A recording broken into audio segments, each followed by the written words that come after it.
Assalamualaikum warahmatullahi wabarakatuh. Bismillah, alhamdulillah alladzi ja'alana wa iyyakum minal a'izzati bi aqidati ahli sunnati wal jamaah. Wassalatu wassalamu ala man nasabahallahu li-risalah Sayyidina wa habibina wa syafi'ina wa qurrati a'yunina wa maulana Muhammad ibn Abdillahi la nabiyya ba'dah wa ala alihi wa sahabatihi wa man tabi'ah wa la hawla wa la quwwata illa billah, amma ba'd.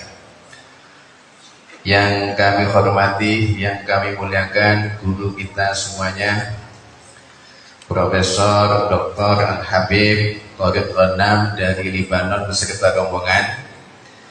Yang kami hormati, yang kami muliakan Bapak Haji Rohidin M.Hum selaku rektor kita Sekolah Tinggi Agama Islam Brebes. Yang kami hormati, yang kami muliakan Bapak Haji Narjo M.Hum selaku Wakil Bupati. Yang kami muliakan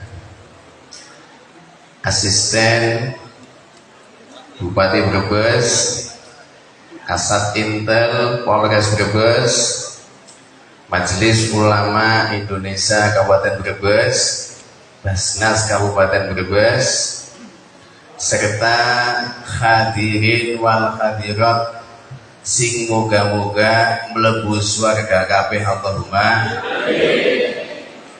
sing beli jawab amin tak dongakna balik sandale ilang siji.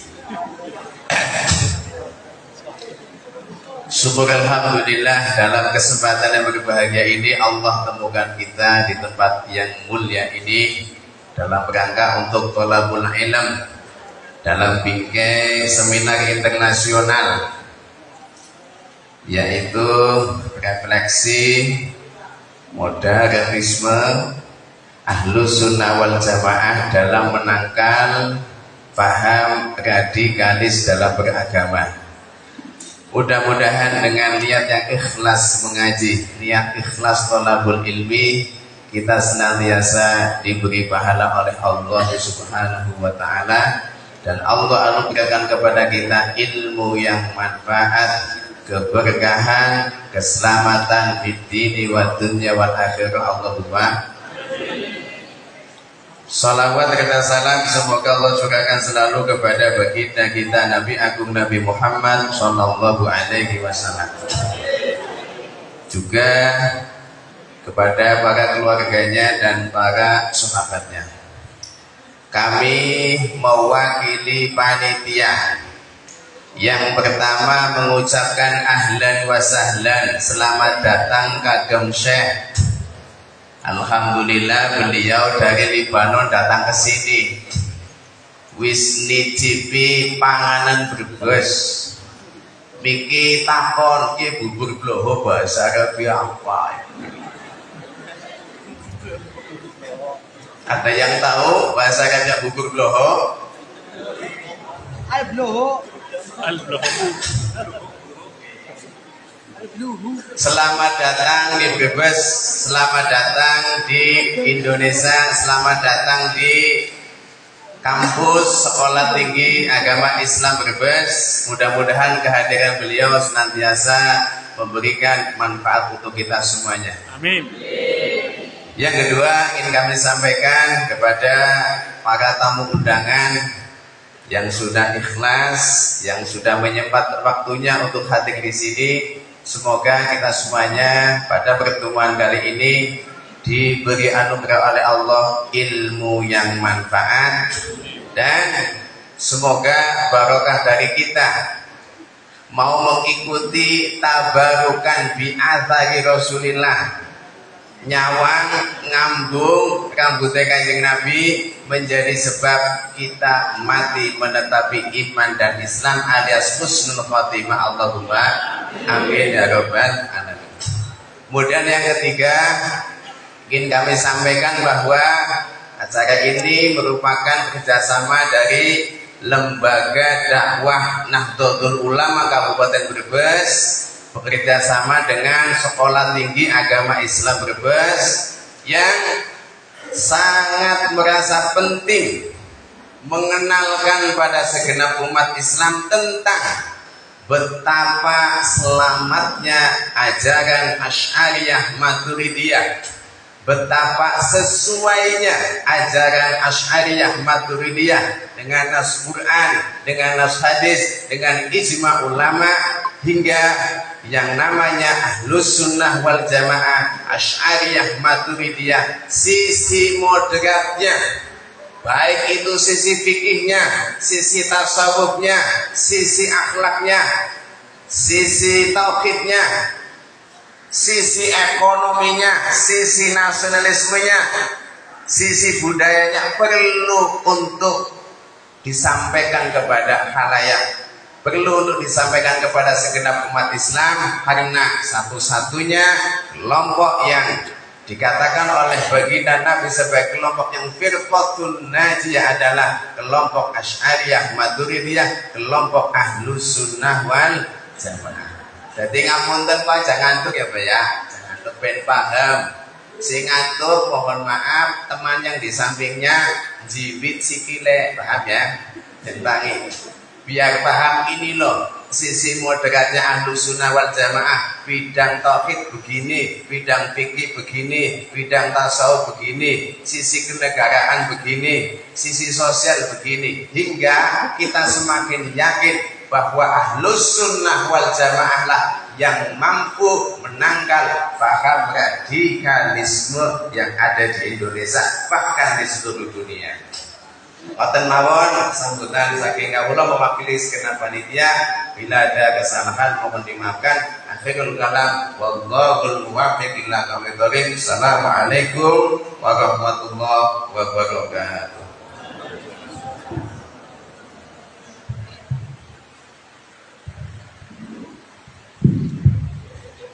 Thanks for the time and the bridge. Sambutan yang kedua oleh beliau Bapak Wakil Bupati Bapak Narjo SH, kepada beliau dipersilahkan.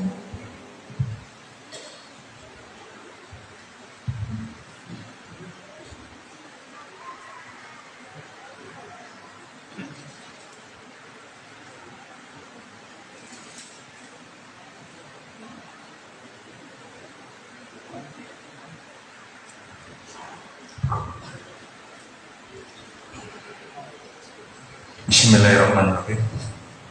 Izin saya masker.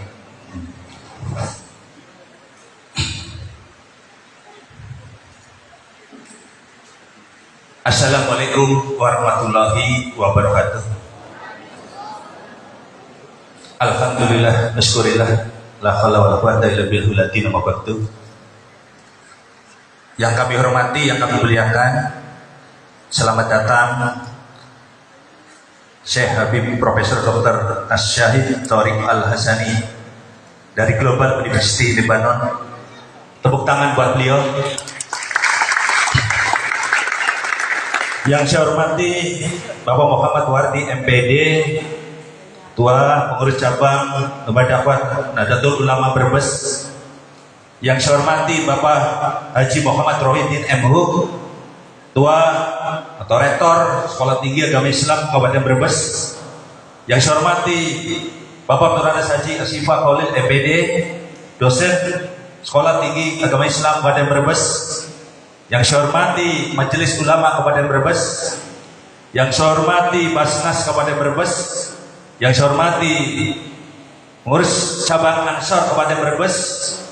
Yang saya hormati dari Kasat Intel Polres Brebes. Yang saya hormati Asisten Tatu Kabupaten Brebes. Yang saya hormati dari Kesbangpol Kabupaten Brebes. Yang saya hormati, yang kami cintai, adik-adikku, mahasiswi dan mahasiswa Sekolah Tinggi Agama Islam Kabupaten Brebes. Tepuk tangan buat semua. Yang saya hormati para hadirin dan semua yang hadir di Gedung Islamic Center yang kita banggakan. Pertama-tama sebagai insan yang senantiasa berupaya menjaga keimanan, dan ketakwaan. Pertama-tama mari kita mengajak untuk bersama-sama mengucapkan bersyukur kepada Allah Subhanahu wa taala, Tuhan yang Maha Esa yang kuasa. Pada hari ini kita berbahagia limpahan rahmat serta karunia, sehingga kita semua insya Allah dalam keadaan sehat walafiat. Selawat serta salam mari kita sanjungkan pada tujuan kita Nabi besar Muhammad Sallallahu Alaihi Wasallam. Semoga kita dapat syafaatnya dan insya Allah kita semua ahli surga. Amin. Izinkanlah saya Wakil Bupati Brebes, pada hari ini saya mewakili Ibu Bupati Brebes, Ibu Hajah Nizia Priyanti SMH, karena beliau kebetulan hari ini banyak kegiatan, yaitu mengenjot vaksinisasi dalam rangka untuk menanggulangi COVID-19, maka beliau membagi tugas saya menemui tamu yang mulia, dan Ibu Bupati sedang keliling untuk mengenjot vaksinisasi. Atas nama pemerintah daerah, kami mengucapkan terima kasih kehadiran Syekh Habib Profesor Dr. Syahid Dorik Al-Hasani dari negara Lebanon, dari Global University Lebanon. Semoga kedatangan beliau memberi semangat, memberi berkah Kabupaten Brebes, masyarakat Brebes. Semoga Brebes, kabupaten, masyarakatnya tidak kurang pangan, tidak kurang sandang, ibadah yang mantap, dan insya Allah ahli surga. Amin. Para hadirin yang saya hormati, melalui acara seminar internasional dengan tema refleksi moderasi Aswaja sebagai penangkal radikalisme dalam beragama, saya Wakil Bupati Brebes membacakan sambutan Bupati Brebes. Para hadirin saya hormati, radikalisme atas nama agama saat ini telah menjadi musuh bersama bagi hampir semua bangsa di dunia. Pergerakan radikalisme sudah ada sejak puluhan tahun lalu, dan tidak ada tanda-tanda radikalisme akan surut. Sebaliknya, perkembangan terbaru tidak hanya menunjukkan bahwa radikalisme tetap menjadi masalah besar bagi dunia, tetapi masih akan terjadi dalam beberapa waktu yang ke depan. Tak terkecuali di Indonesia, radikalisme agama menjadi sebuah fenomena yang semakin marak dalam beberapa akhir tahun ini, bahkan berujung pada terorisme. Salah satu indikasinya adalah kemunculan kelompok atau organisasi keagamaan yang hobi menggunakan cara-cara kekerasan dalam menjalankan misinya. Lebih dari itu, buah nyata dari penyebaran radikalisme bisa dilihat dari aksi-aksi terorisme yang dilancarkan oleh para kelompok radikal tersebut. Meskipun kelompok Islam radikal kerap ada di berbagai negara muslim, notabene mereka adalah kelompok minoritas. Namun tindakan dan pergerakan mereka cukup mewarnai dinamika kehidupan sosial keagamaan.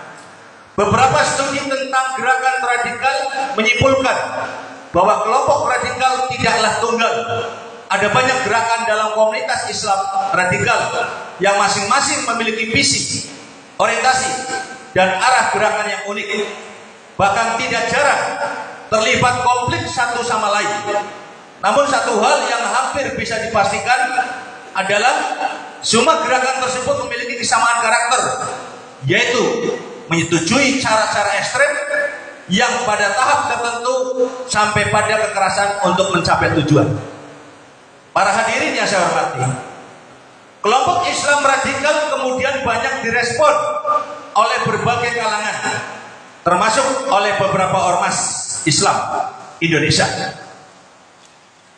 Salah satu ormas yang paling aktif dan mengonter paham radikal adalah Nahdlatul Ulama. Tepuk tangan buat NU. NU merupakan ormas Islam terbesar di Indonesia yang memiliki banyak pengikut dari kalangan tradisional yang masih setia menjaga tradisi-tradisi Islam. Sehingga tidak mengherankan ketika kelompok Islam radikal menyerang tradisi-tradisi keagamaan Islam, maka NU sebagai penjaga tradisi berada pada barisan paling depan untuk melawan kelompok Islam radikal. Salah satu upaya yang harus dilakukan adalah dengan menanamkan nilai-nilai paham Ahlussunnah wal Jamaah atau Aswajah. Ajaran Aswajah memiliki potensi untuk menjadi sarana membangun pemahaman Islam yang inklusif dan moderat. Selain itu, Aswajah yang tertanam sebagai pengetahuan, pemahaman dan sikap merupakan modal penting untuk bersikap kritis dalam menghadapi dinamika sosial keagamaan yang semakin kompleks. Hal ini karena Aswajah memiliki watak dasar moderat atau tawassut, di samping juga adil, itidal, seimbang, tawasyuh, dan toleran atau tasawuf. Adanya prinsip-prinsip tersebut dalam tubuh Aswajah menjadikan Aswajah secara otomatis kebal dan menolak terhadap segala bentuk tindakan dan pemikiran ekstrim.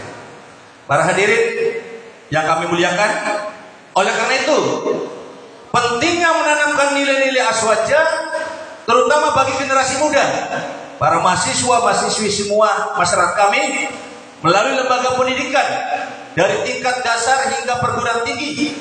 Pembelajaran Aswajah bertujuan untuk memperkenalkan dan menanamkan nilai-nilai Aswajah secara keseluruhan kepada peserta didik, sehingga menjadi muslim yang terus berkembang dalam hal keyakinan, ketakwaan, serta berakhlak mulia sebagai individu maupun sebagai anggota masyarakat sesuai ajaran Islam berhaluan Ahlussunnah wal Jamaah. Para hadirin yang berbahagia, atas nama pemerintah dan masyarakat Kabupaten Brebes, saya mengucapkan terima kasih kepada Sekolah Tinggi Agama Islam Brebes dan Lembaga Dakwah Nahdlatul Ulama atas dilaksanakannya seminar ini. Teriring harapan semoga forum ini dapat menambah pengetahuan kita semua, sehingga dapat lebih membekali kita upaya memahami dan mendalami ajaran Islam yang Aswajah guna menangkal paham radikalisme, terutama Kabupaten Brebes yang berupaya menciptakan masyarakat Brebes yang adil, damai, dan selalu mengutamakan kesatuan sebagai warga negara Indonesia. Selanjutnya, tidak pernah bosan saya mengingatkan kepada seluruh peserta seminar, ini masih pandemi COVID-19, agar senantiasa menerapkan protokol kesehatan dimanapun dan kapanpun, karena disiplin terhadap protokol kesehatan dapat melindungi diri kita dan lingkungan. Sekian sambutan saya. Selamat mengikuti seminar. Semoga Allah Subhanahu wa Ta'ala, Tuhan Yang Maha Esa, senantiasa memberikan kemudahan, kekuatan, dan pencerahan kepada kita sekalian yang sedang terus berupaya mewujudkan tatanan masyarakat Brebes yang unggul, sejahtera, dan berkeadilan. Semoga kita semua selamat di dunia dan selamat di akhirat, dan insya Allah ahli surga. Amin. Amin, amin ya rabbal alamin. Terima kasih. Wassalamualaikum warahmatullahi wabarakatuh. Brebes, 8 Januari 2022. Bupati Brebes, Ibu Hajah Ija Priyanti SEMH. Terima kasih. Saya Wakil Bupati telah membacakan sambutan Bupati secara utuh, dan kami mengucapkan beribu-ribu terima kasih. Selamat datang kepada Syekh Habib Profesor Asy-Syaid Thoriq Al-Hasani di Kabupaten Brebes. Mohon maaf apabila penerimaan kami kurang berkenan. Kami mengucapkan selamat datang. Semoga menjadikan kita Kabupaten Brebes yang berkah, dan mohon doanya semoga virus corona segera hilang. Kami ucapkan mohon maaf. Wassalamualaikum warahmatullahi wabarakatuh.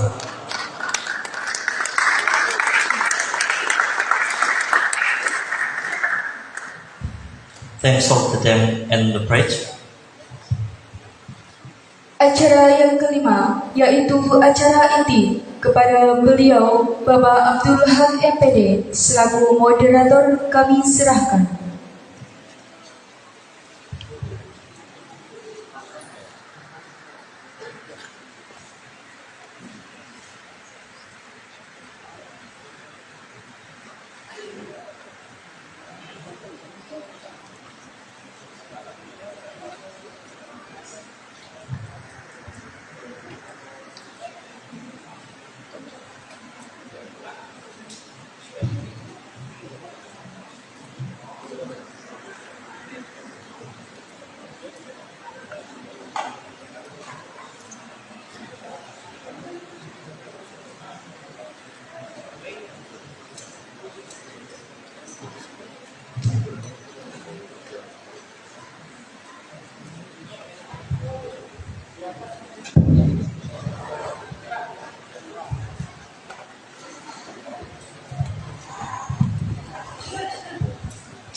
Assalamualaikum warahmatullahi wabarakatuh.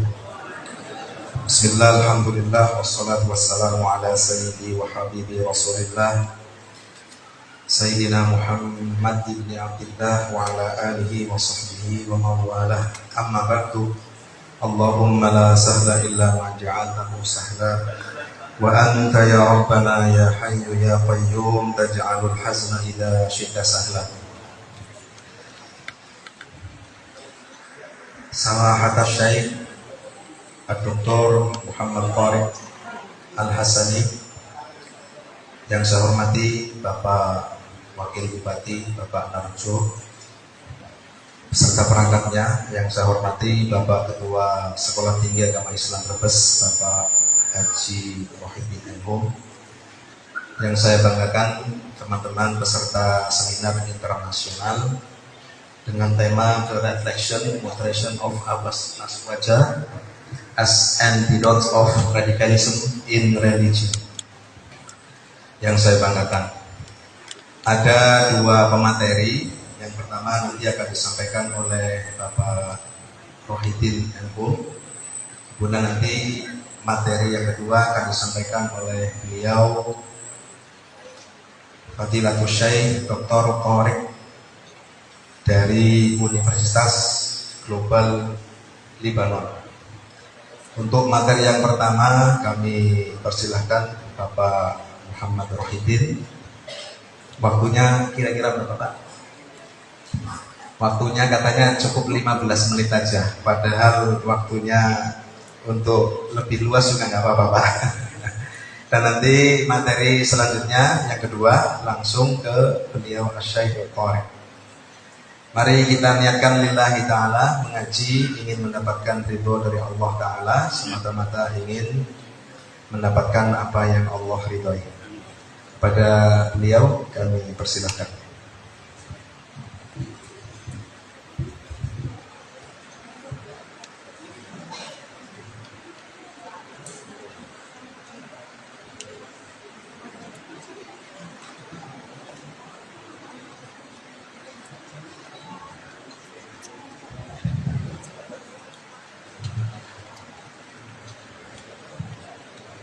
Terima kasih pada moderator. Assalamualaikum warahmatullahi wabarakatuh.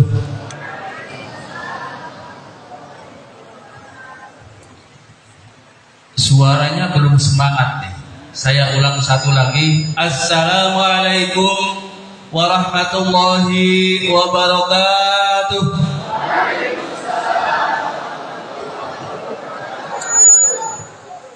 Ilahi anta maksudi wa ridhaka matlubi a'tini mahabbataka wa ma'rifatak. Alhamdulillahi rabbil alamin, wassalatu wassalamu ala asrafil anbiya'i wal mursalin sayyidina wa maulana Muhammadin wa ala alihi wa sahbihi ajma'in, amma ba'd. Para alim, para kiai, para ustadz, wabil khusus guru kita Profesor Dr. Sayyid Tariq Al-Hasani dari Global University Libanon, yang alhamdulillah hari ini hadir di acara yang sangat mulia ini, yang mudah-mudahan membawa berkah bagi kita semua. Amin Allahumma amin. Yang saya hormati Wakil Bupati Brebes Bapak Haji Narjo SH.MH yang sudah memberikan dorongan semangat kepada kita semua untuk lebih maju, untuk lebih proaktif dalam rangka membangun pendidikan, dalam rangka membangun Brebes tercinta ini. Brebes luar biasa sebagai kota Brambang, sebagai kota telur asin yang ini sudah sangat terkenal. Bahkan ke Libanon pun sudah pada tahu. Gimana sih ya? Libanon sudah tahu ada telur asin di Brebes ini.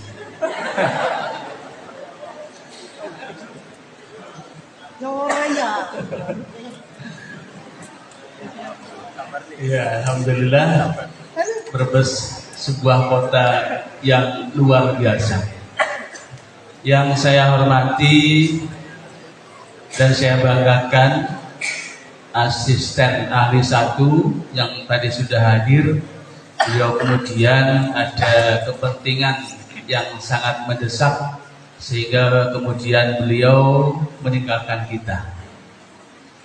Yang saya hormati Ketua Lembaga Dakwah PC Nahdlatul Ulama Kabupaten Brebes yang juga sudah menyampaikan sambutan yang sangat luar biasa bagi kita semua.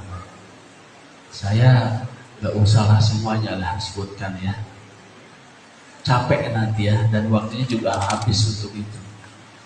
Yang pasti hadirin hadirat beserta seminar internasional hari ini kita sangat bergembira, tanda kutip ada sekalinya. Bergembira sekali, kenapa? Karena hari ini atas kerjasama yang baik antara Lembaga Dakwah PCNU dengan Sekolah Tinggi Agama Islam Brebes mampu mengadakan seminar dalam taraf internasional. Tepuk tangan dulu. Sebuah acara yang sudah dirancang sedemikian rupa, persiapan kami hampir 1 bulan. Jadi acara ini sebulan sudah dipersiapkan sedemikian rupa. Ya, dan mudah-mudahan kemudian bermanfaat bagi kita semua. Amin Allahumma. Saudara-saudara yang saya hormati, terlebih dahulu saya ingin mengucapkan sekali lagi selamat datang kepada guru kita, kepada profesor kita, yaitu Profesor Dr. As-Sayyid Thoriq Al-Hasani dari Guru Besar Global University Libanon yang alhamdulillah hari ini sudah hadir. Terima kasih Pak Prof sudah sampai ke STI Brebes. Mudah-mudahan ke depan kita lebih intens lagi dalam rangka kerjasama, dan mudah-mudahan dalam waktu dekat kita membuat MOU Mas dengan University Libanon. Tema hari ini, tema seminar internasional hari ini adalah refleksi moderatisme aswaja sebagai penangkal radikalisme dalam beragama. Ini merupakan sebuah tema yang sangat menarik. Kenapa menarik? Ketika kita bicara radikalisme, itu sesungguhnya hal yang sangat aktual, hal yang selalu aktual untuk kita bicarakan. Oleh karena itu, panitia dan kami mengambil tema seperti itu. Dari tema ini, maka kemudian ada keyword. Ada 2 keyword yang perlu dimunculkan. Ada 2 kata kunci yang menjadi terjemahan dari tema itu. Yang pertama adalah moderatisme aswaja. Apa sih yang dinamakan moderatisme aswaja itu? Kemudian yang kedua adalah radikalisme beragama. Dan apa sih radikalisme beragama itu? Kedua keyword ini sangat penting dan nanti akan dibahas tuntas oleh profesor kita. Mohon maaf, memang saya sesungguhnya jomplang ya. Kalau kemudian disandingkan dengan Profesor jomplang. Pak Profesor sudah profesor, sementara saya mohon doanya saja. Mudah-mudahan nanti di akhir Januari saya akan ujian tertutup doktor saya. Mudah-mudahan bisa terlaksana dengan baik. Amin Allahumma. Sebelum kemudian saya sampaikan beberapa hal terkait dengan tema kita, saya ingin mulai dari beberapa survei yang dilakukan oleh survei kita di Indonesia. Yang pertama saya ingin sampaikan survei dari Wahid Institute. Menurut Wahid Institute, bahwa radikalisme di Indonesia cenderung meningkat. Ini bahaya. Kenapa bahaya? Karena akan sangat merugikan. Cenderung meningkat dari waktu ke waktu. Apa sih sesungguhnya penyebabnya? Kecenderungan itu dipengaruhi oleh beberapa faktor, terutama adalah konstelasi politik. Ini faktor yang paling besar berpengaruh terhadap radikalisme. Kemudian yang kedua, ternyata ceramah atau pidato yang bermuatan ujaran kebencian ini juga mempengaruhi besar terkait dengan radikalisme itu. Kemudian yang selanjutnya, ini yang juga sangat berbahaya di kalangan medsos adalah adanya unggahan yang bermuatan ujaran kebencian di media sosial. Kita juga sadar bahwa membendung media sosial itu sangat nggak bisa, sangat susah. Oleh karena itu, kehati-hatian kita di dalam mengelola medsos itu harus betul. Dari hasil kajian yang dilakukan oleh Wahid Institute, ada sekitar 0,4% atau sekitar 6.000 jiwa warga negara Indonesia dalam tanda kurung WNI yang pernah melakukan tindakan radikal. Ini adalah hasil survei. Dan ini sekali lagi sangat membahayakan negara Kesatuan Republik Indonesia. Menurut ini, radikalisme adalah tindakan yang merusak atau berdampak merusak kepada masyarakat lainnya di tengah kehidupan bermasyarakat. Jadi kesimpulan dari hasil survei Wahid Institute ini perlu kemudian kita tanggapi, perlu kemudian kita tangkal. Dengan apa? Mari kita lanjutkan. Kemudian yang kedua adalah hasil survei dari BNPT, yaitu Badan Nasional Penanggulangan Teroris. Badan Nasional Penanggulangan Teroris atau BNPT mengeluarkan hasil survei nasional tentang potensi radikalisme tahun ini. Hasilnya cukup mengejutkan, yaitu 85% generasi milenial rentan terpapar radikalisme. Bidikan survei yang dilakukan oleh BNPT adalah terkait dengan masyarakat milenial atau kaum milenial, dan hasilnya sungguh sangat mengejutkan. Oleh karena itu, maka kita sebagai kaum milenial sangat berhati-hati dengan medsos ini. Dengan hasil survei ini, kita diingatkan untuk mewaspadai pergerakan speed of radikalisme di dunia maya. Tidak hanya di Indonesia, tapi di seluruh dunia. Ujar Kepala BNPT, yaitu Komjen Polisi Boy Raffi Ahmad. Jadi memang radikalisme itu sasaran empuknya adalah kaum milenial. Dia memaparkan situasi pandemi COVID-19 yang dimanifestasikan dalam aktivitas sekolah diliburkan dan perkantoran sebagian diatur. Ini yang kemudian membuat masyarakat di rumah saja lebih banyak menggunakan waktu untuk berselancar di dunia maya. Kemudian yang ketiga, saya sampaikan hasil survei BNPT bekerja sama dengan Alparo Strategi, kemudian The Nusa Institute, kemudian Nasaruddin Umar Office, dan Litbang Kementerian Agama. Dan hasilnya, fakta bahwa indeks potensi radikalisme mengalami penurunan. Ini sebuah hasil survei yang menggembirakan bagi kita semua. Dibanding dengan tahun sebelumnya, indeks potensi radikalisme tahun 2020 mencapai 14%. Menurun dibandingkan tahun 2019 yang mencapai 3,4%. Ini hal yang sangat menggembirakan bagi kami.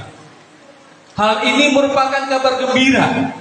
Artinya kerja keras kontraradikalisme telah membuahkan hasil.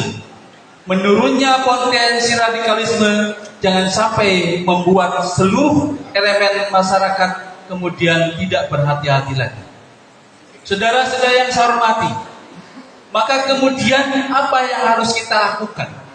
Maka kemudian langkah apa yang harus kita benahi? Maka secara mendasar, secara esensi, mari kita benahi model berpikir terlebih dahulu.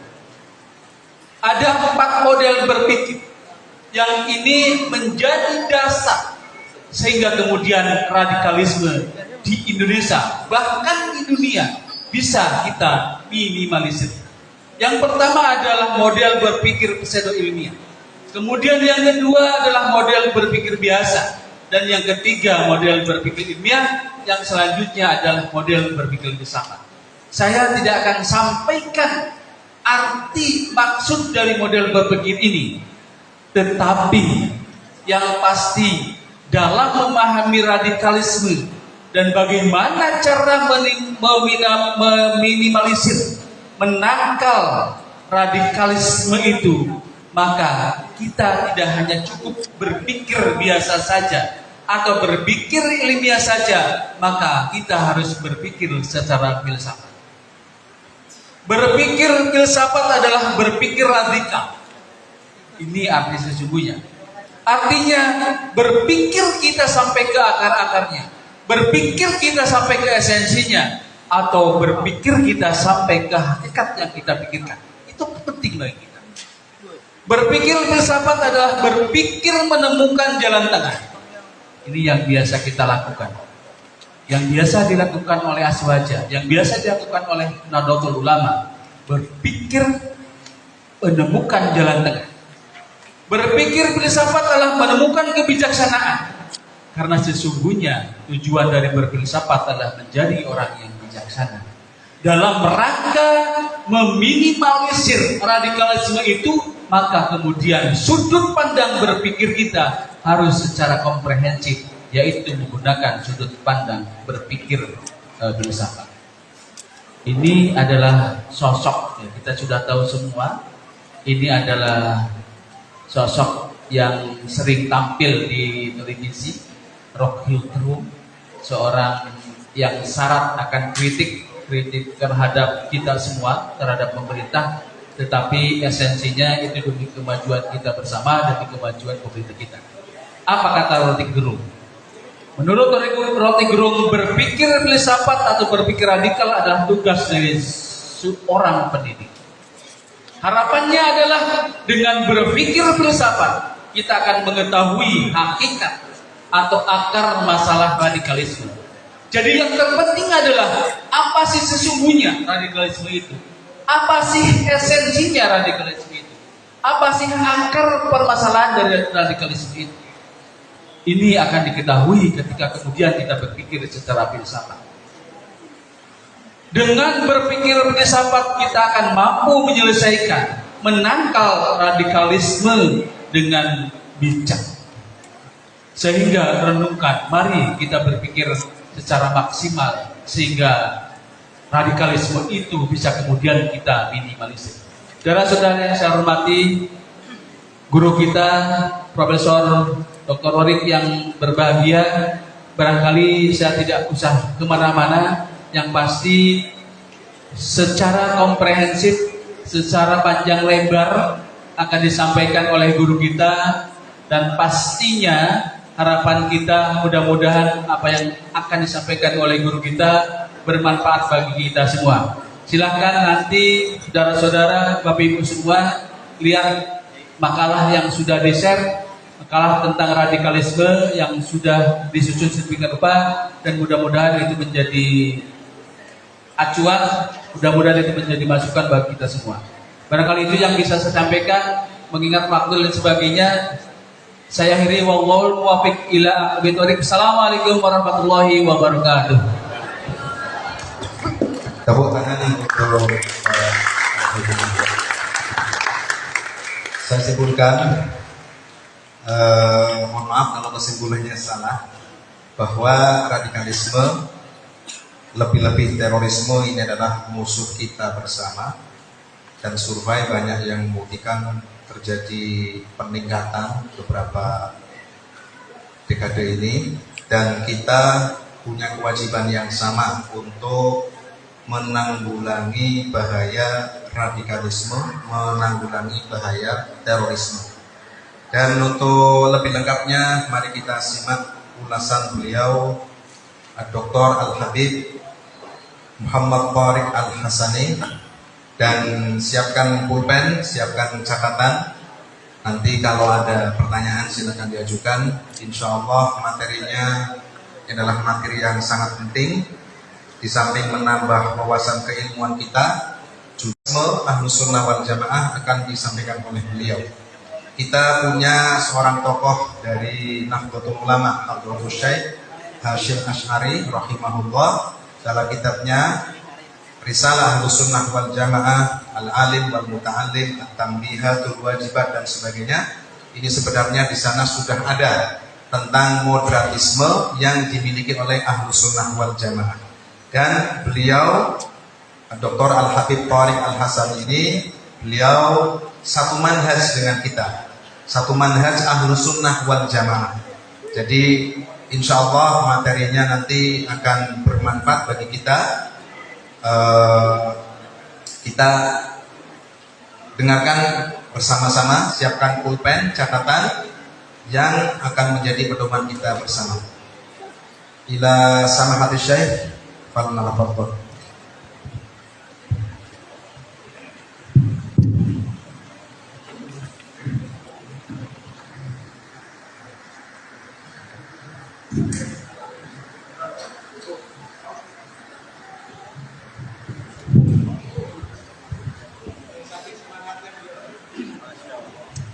Assalamualaikum warahmatullahi ta'ala wabarakatuh.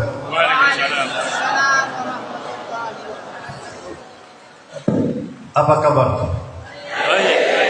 Alhamdulillah.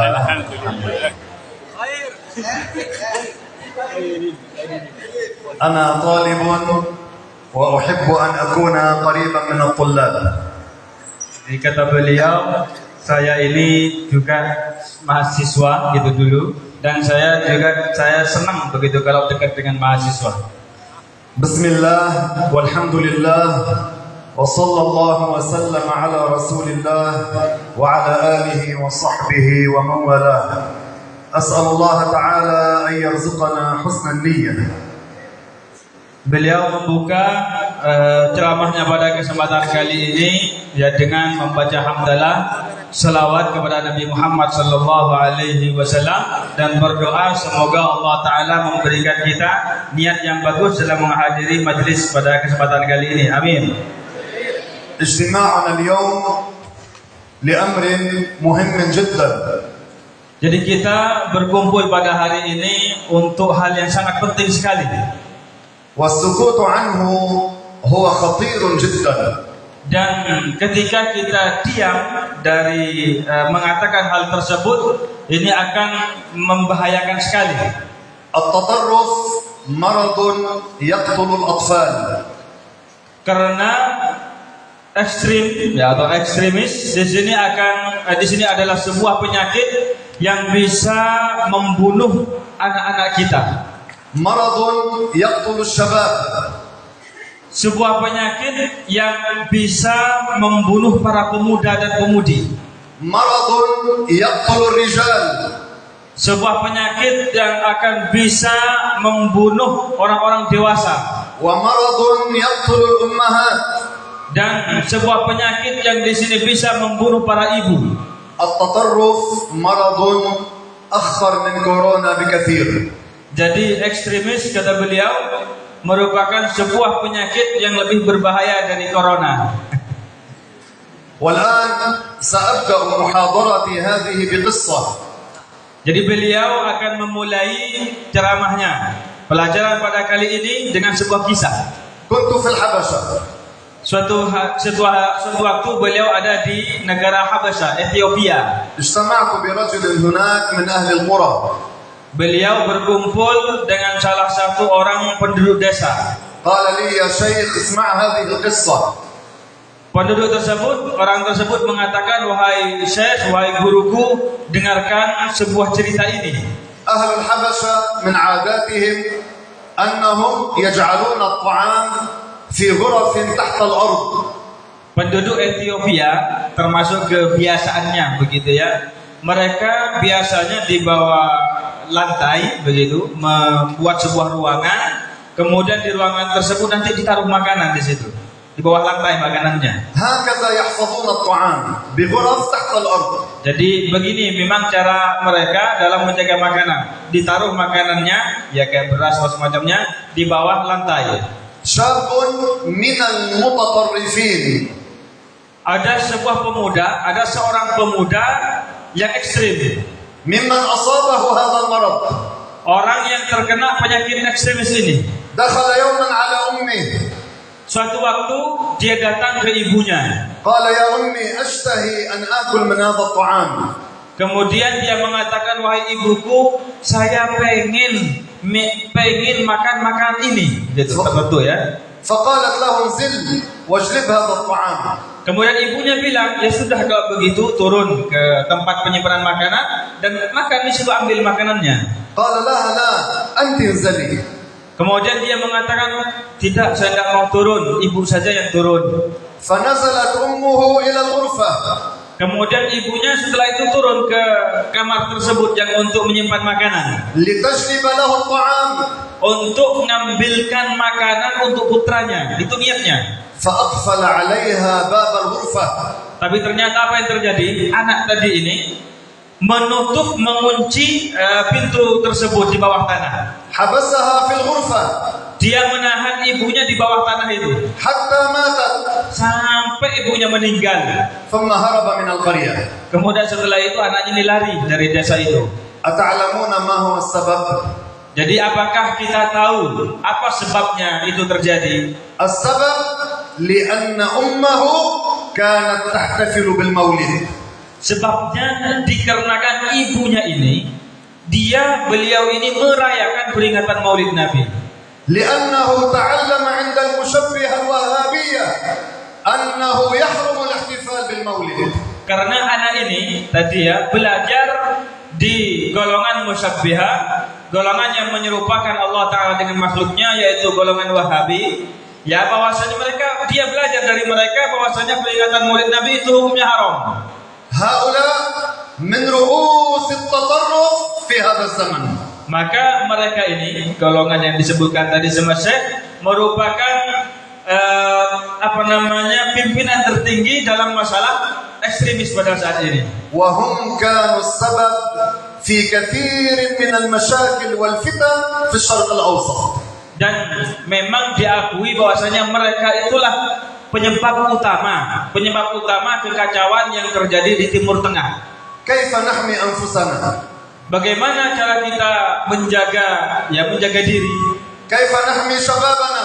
Bagaimana cara kita menjaga pemuda kita dan pemudi kita. كيف نحمي نساءنا Bagaimana cara menjaga perempuan-perempuan kita? وكيف نحمي أطفالنا Bagaimana cara menjaga anak-anak kita? وكيف نحمي وطننا إندونيسيا Dan bagaimana cara kita menjaga negeri tercinta kini Indonesia? بتعلم علم أهل السنة Caranya adalah dengan mempelajari ilmu ahli sunnah, بتعلم الأدلة على علم أهل السنة yaitu dengan cara mempelajari, dengan cara mengetahui dalil-dalil ahli sunnah wal jamaah. بتعلم الأدلة نحصن أنفسنا من التطرف Ya, dengan belajar dalil-dalil ahli sunnah, kita bisa menjaga diri kita dari pahaman ekstrim. لأن التطرف ما معناه Karena paham ekstrim itu apa maknanya? لنفهم جيدا ما معنى التطرف وما هي عقيدة أهل السنة والجماعة. Jadi hendaknya kita memahami dengan betul, ya, dengan seksama apa yang dimaksud dengan tatarruf atau ekstrim dan apa pula keyakinan ahlu sunnah wal jamaah. عقيدة أهل السنة هي عقيدة وسطية معتدلة. Jadi keyakinan ahlu sunnah wal jamaah adalah keyakinan yang wasatiyah, yaitu yang apa namanya bahasanya في الوسط di tengah-tengah itu apa? I'tidal. اعتداله Apa? Iya, ya wasatiyah dalam bahasa kita itu lupa saya bahasa Indonesianya. Moderat. Ya saya lupa bahasa sendiri. Moderat. Nah, jadi keyakinan kita ini, keyakinan ahlu sunnah, ya itu moderat, ya di tengah-tengah. أهل السنة ما تطرفوا إلى التشبيه. Jadi ahlu sunnah wal jamaah itu tidak ada miring ke ekstrim tasbih, yaitu menyerupakan Allah Ta'ala dengan makhluknya. ولا تطرفوا إلى التعطيل. Kemudian ahlu sunnah juga tidak ekstrim miring ke apa? Menafikan adanya Allah Ta'ala, ta'til, menafikan adanya Allah. ما هي عقيدة أهل السنة Jadi apa keyakinan ahlu sunnah wal jamaah? وما هي عقيدة التطرف؟ Dan apa pula keyakinan ekstrim? عقيدة أهل السنة أن الله تعالى موجود. Jadi keyakinan ahlu sunnah wal jamaah bahwasanya Allah Ta'ala ada. ما معنى الإيمان بالله؟ Jadi apa makna iman kepada Allah Ta'ala? التصديق القلبي بوجود الله. Yaitu meyakini dengan hati secara pasti tentang adanya Allah Ta'ala. في قلوبنا نؤمن يعني نصدق إيمانا لا شك فيه ولا ريب أن الله تعالى موجود لا شك في وجوده. Artinya kita membenarkan dalam hati kita dengan keyakinan yang pasti, tidak ada keraguan sedikit pun bahwasanya Tuhan kita Allah Ta'ala benar-benar ada. ونحن لا نرى الله في هذه الدنيا. Memang kita di dunia ini tidak bisa melihat Allah Ta'ala, نرى ما يدل على وجود الله. tetapi kita melihat sesuatu yang menunjukkan akan adanya Allah Ta'ala. كل واحد منا دليل على وجود الله. Jadi masing-masing dari kita ini yang menunjukkan akan adanya Allah Ta'ala. وهذا الذي أخبر عنه القرآن. Dan ini yang dikabarkan dalam Al-Quran. قال الله تعالى وفي أنفسكم أفلا تبصرون. Allah Ta'ala berfirman dalam Al-Quran yang maknanya, tidakkah kalian berfikir tentang diri kalian? انظر إلى أسنانك. Coba perhatikan gigi kita. Gigi. الأسنان الأمامية Jadi gigi bagian depan contohnya ini. لها شكل السكين يساعد على القطع. Jadi gigi depan kita ini bentuknya kayak pisau begitu ya, untuk memotong. عندما تقطع الطعام Jadi ketika kita memotong makanan kan pakai gigi depan. ayam goreng,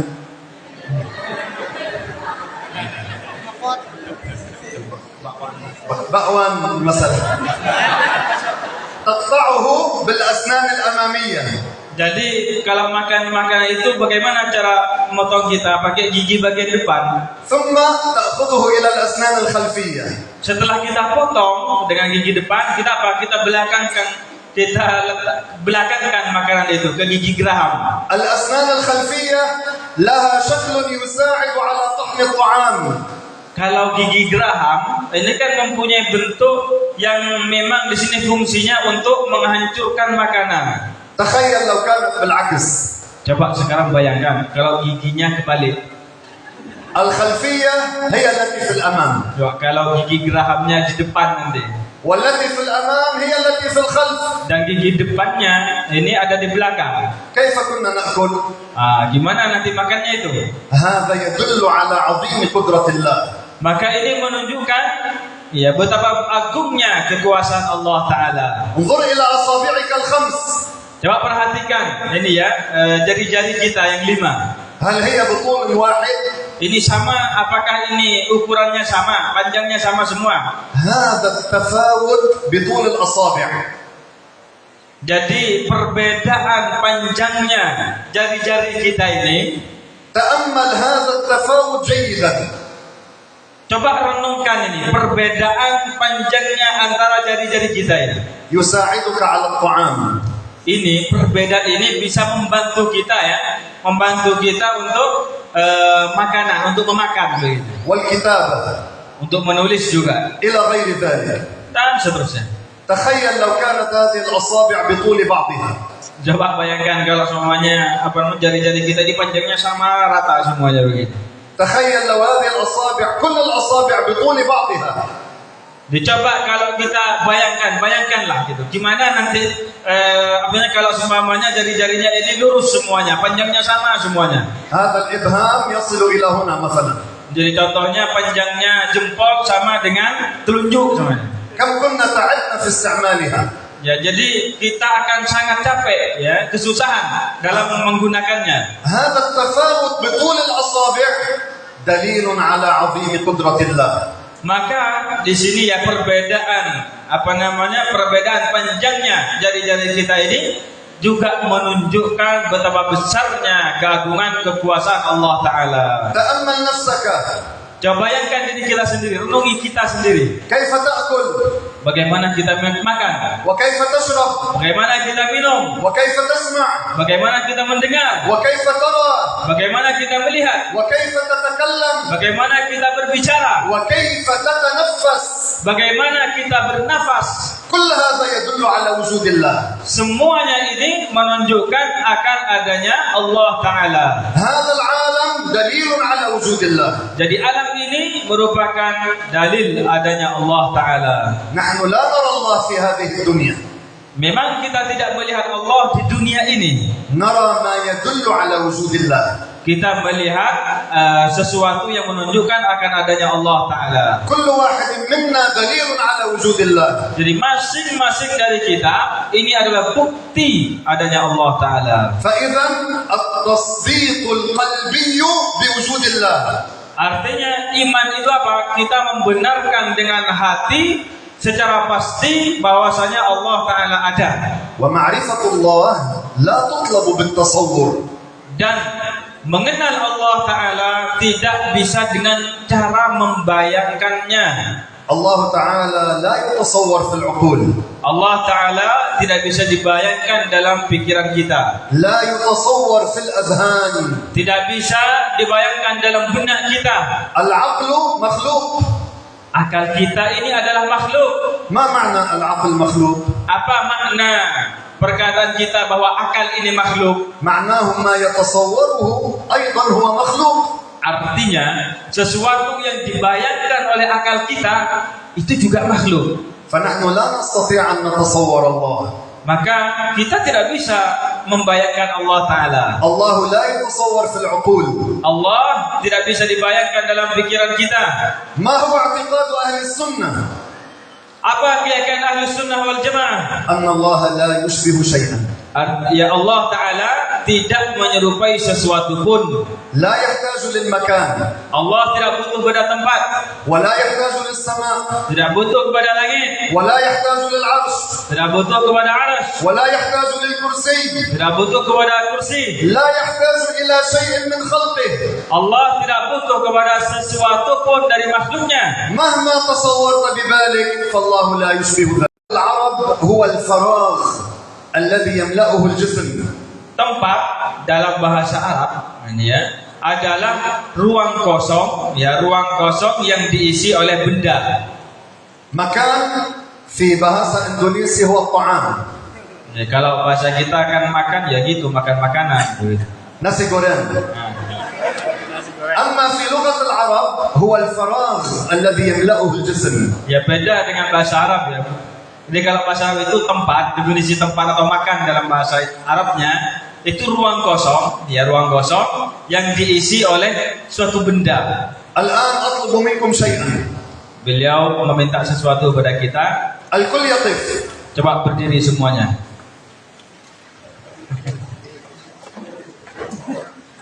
ما الذي حصل؟ Coba apa yang terjadi sekarang coba.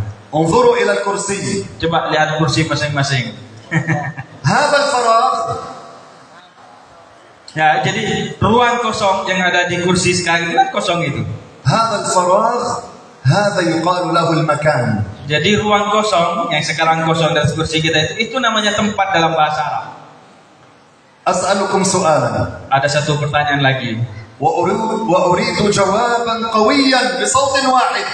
Dan beliau ingin jawaban yang satu suara, kemudian dengan suara yang menggelegar begitu ya, yang kuat begitu.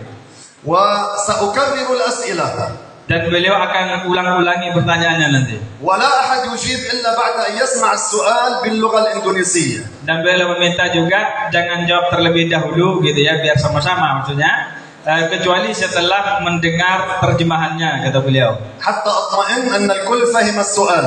Biar beliau yakin bahwasanya semuanya yang hadir paham pertanyaannya dengan baik. فهم؟ فهم؟ كم يقين؟ يقين؟ سياق؟ الآن من خلق السماء؟ Siapa yang menciptakan langit?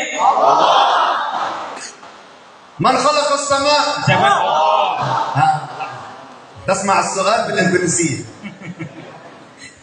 Siapa yang menciptakan langit? من خلق العرش؟ Siapa yang menciptakan arus? من خلق المكان؟ Siapa yang menciptakan tempat?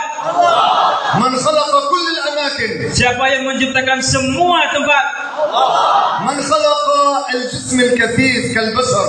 Siapa yang menciptakan benda yang bisa dipegang oleh tangan seperti manusia? من خلق الجسم اللطيف كالنور؟ Siapa yang menciptakan benda yang tidak bisa dipegang oleh tangan seperti cahaya? من خلق صفات الأجسام كالصعود والنزول والحركة والسكون؟ Siapa yang menciptakan sifat benda seperti naik, turun, bergerak dan diam? فإذا الله تعالى كان قبل المكان. Jadi Allah Ta'ala ada sebelum adanya tempat. والله تعالى لا يتغير. Dan Allah Ta'ala tidak berubah. تفضلوا بالجلوس. Duduk lagi, kasihan kayak kecapean. الله تعالى لا يتغير. Jadi Allah Ta'ala tidak berubah. نحن نتغير.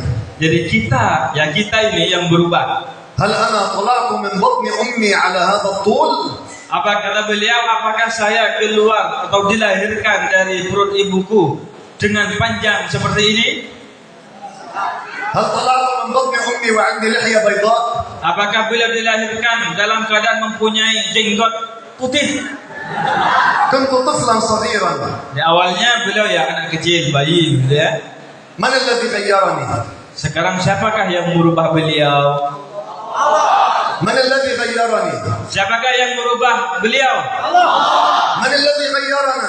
Siapa yang merubah kita semua? كان الله ولا مكان. Allah Ta'ala ada sebelum adanya tempat tanpa tempat.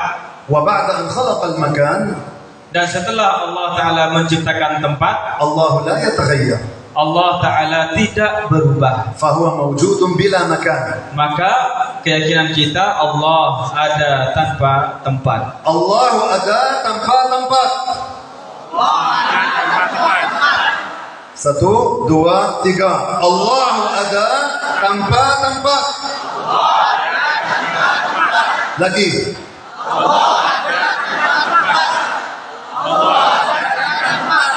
Allah موجود بلا لا مكان. هذا اعتقاد أهل السنة. Jadi ini keyakinan Ahlus Sunnah wal Jamaah. أما المشبهة قالوا عن الله جالس. Sedangkan sekarang masuk ke ini ya, musyabbihah, orang golongan ekstrim, ya golongan yang menyerupakan Allah dengan makhluknya, mereka mengatakan Allah duduk di atas arsy. وبزعمهم استدلوا بالآية الرحمن على العرش استوى. Dan menurut mereka, ya mereka itu berdalih yaitu dengan firman Allah Ta'ala Ar-Rahmanu 'alal 'arsy istawa. ما معنى الآية؟ Jadi kata mereka, sekarang apa makna ayat ini sebenarnya? العرش أكبر مخلوقات الله حجما. Jadi arsy ya, merupakan makhluk Allah Ta'ala yang paling besar bentuknya. هو محفوظ بقدرة الله. Arsy itu terjaga dengan kekuasaan Allah Ta'ala. هذا معنى الرحمن على العرش استوى. Dan ini adalah makna Ar-Rahman 'alal 'arsy istawa, artinya Allah yang menjaga arsy. ليس معناه الله جلس. Ayat ini tidak bermakna Allah duduk di atas arsy. الآن كلنا وقفنا Sekarang tadi ya kita berdiri semua begitu kan? ثم جلسنا. Kemudian sekarang فمن قال اعدلوا. kemudian untuk sekarang sudah duduk lagi. فمن قال عن الله جالس Jadi barang siapa yang mengatakan Allah Ta'ala duduk, جعل الله مثلنا. ya menjadikan Allah Ta'ala serupa dengan kita semua duduk begitu kan? والله تعالى يقول ولم يكن له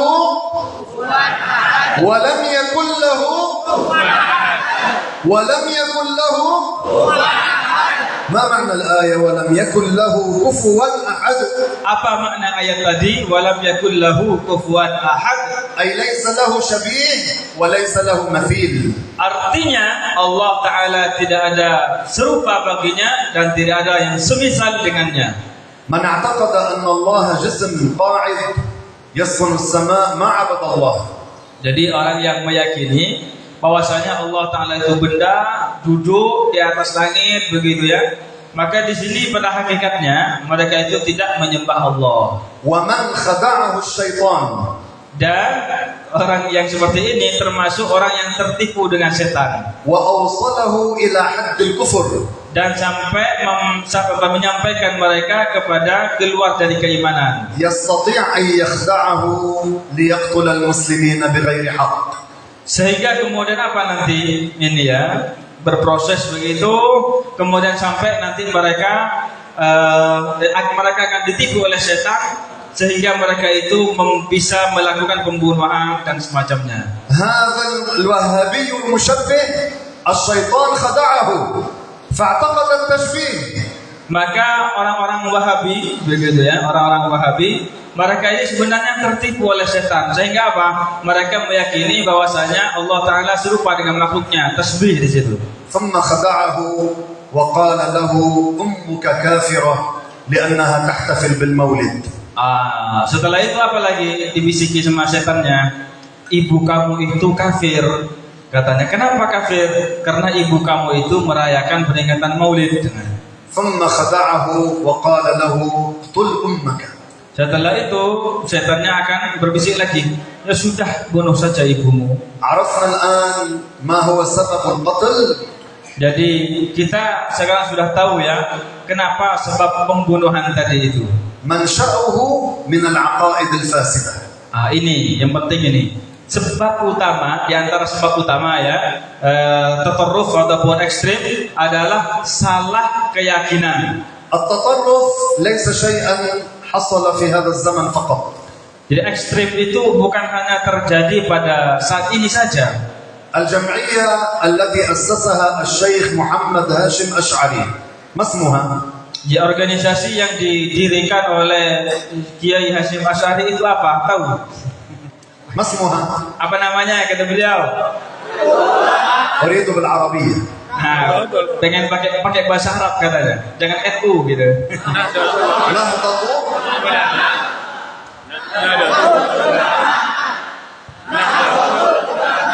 نهضة العلماء. هل تعرفون لماذا سميت بنهضة العلماء؟ Sekarang tahu enggak kata beliau kenapa disebut dengan Nahdlatul Ulama? Apa artinya Nahdlah di sini? لأن الشيخ محمد هاشم أشعري رحمة الله عليه جمع العلماء ودعاهم للنهوض في وجه التطرف. Karena dinamai dengan Nahdlatul Ulama, ya, dinamai dengan kebangkitan para ulama. Kenapa?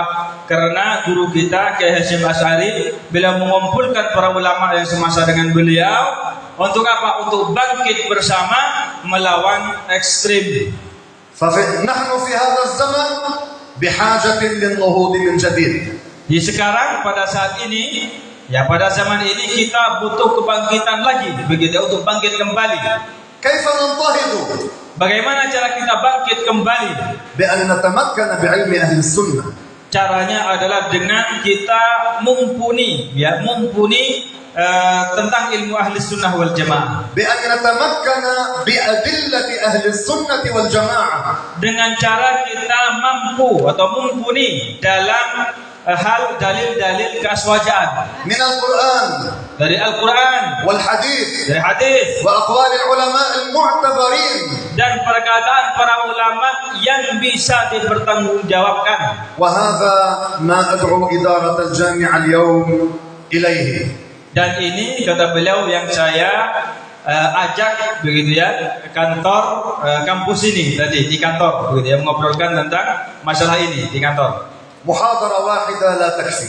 Jadi kalau hanya ceramah sekali saja untuk membahas tentang keaswajaan menyeluruh itu tidak cukup. بل نريد المحاضرات. Insyaallah taala ini kedepannya bisa ini memerlukan banyak ceramah begitu ya, banyak waktu. والدورات العلمية Dan membutuhkan daurah ilmiah لحماية شبابنا untuk menjaga pemuda kita, ولحماية نسائنا untuk menjaga pemudi kita, ولحماية أطفالنا menjaga anak-anak kita, ولحماية بلادنا untuk menjaga negara kita tercinta من الفكر المتطرف. dari pemikiran ekstrim. نسأل الله تعالى كما جمعنا في هذا المكان أن يجمعنا في الفردوس الأعلى. Kita mohon kepada Allah sebagaimana Allah Ta'ala mengumpulkan kita di tempat ini, semoga Allah mengumpulkan kita di surganya nanti. Amin. وأن يجمعنا عند حوض النبي محمد صلى الله عليه وسلم. Dan semoga Allah mengumpulkan kita di telaga Nabi Muhammad sallallahu alaihi wasallam. بارك الله فيكم وأحسن الله إليكم. Semoga Allah Ta'ala memberkati kita semua. Allah Ta'ala memberikan kebaikan-kebaikan kepada kita semua. شكرا على حضوركم. Terima kasih atas kehadirannya. Terima kasih. Sama-sama. Sama-sama. Wassalamualaikum warahmatullahi taala wabarakatuh.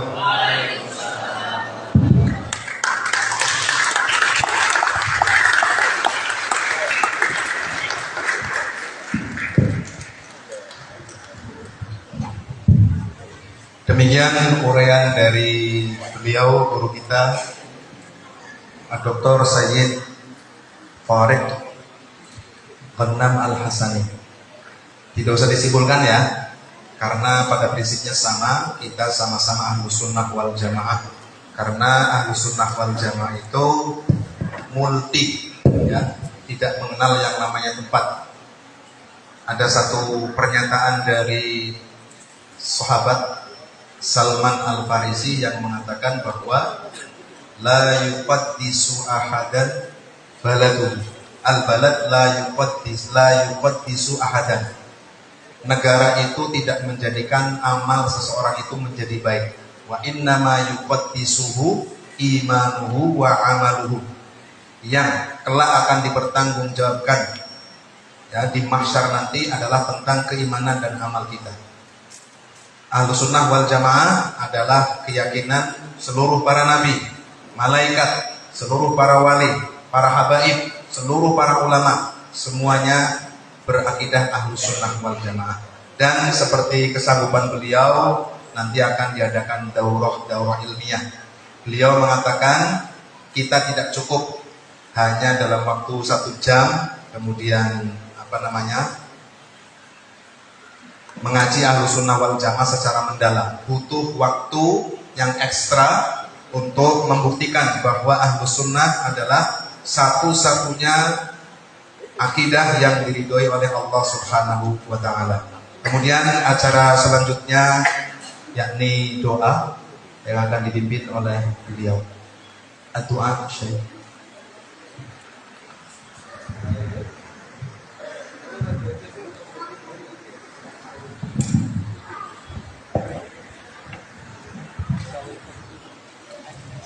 الحمد لله رب العالمين وصلى الله وسلم على سيدنا محمد أشرف المرسلين وحبيب رب العالمين.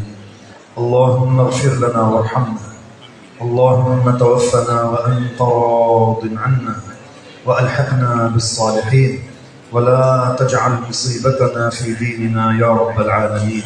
اللهم اجمعنا في الجنة، اللهم اجمعنا في مجالس علم الدين تعلما وتعليما يا رب العالمين. اللهم انصر بنا عقيدة أهل السنة، اللهم ثبتنا عليها إلى الممات يا رب العالمين، وارزقنا الدفاع والنضال عنها يا أرحم الراحمين. اللهم انصر الإسلام والمسلمين وألف بين قلوبهم، وانصرهم على عدوك وعدوهم إله الحق يا رب العالمين. يا أرحم الراحمين، وفق كل من حضر في هذه المحاضرة إلى ما تحبه وترضاه يا أكرم الأكرمين، وأحسن ختامنا جميعا إنك يا ربنا على كل شيء قدير. وصل اللهم على سيدنا محمد وعلى آله وأصحابه الطيبين الطاهرين. بارك الله فيكم، أحسن الله إليكم. Untuk acara selanjutnya yakni tabarruk, kita diberi kesempatan untuk melihat rambut Rasulullah, dan ini benar-benar rambut Rasulullah. Kenapa kita yakin bahwa ini adalah rambut Rasulullah? Karena mempunyai sanad. Jadi beliau Syekh Thariq itu punya rambut, beliau dapatkan dari siapa hingga ke sahabat. Jadi jangan meragukan bahwa ini adalah rambutnya Rasulullah. Panjenengan harus yakin bahwa ini adalah bagian yang muttasil, bagian yang ada pada fisik Rasulullah yang mulia. Panjenengan diberi kesempatan untuk bertabarruk, dan Bapak Wakil Bupati diberi kesempatan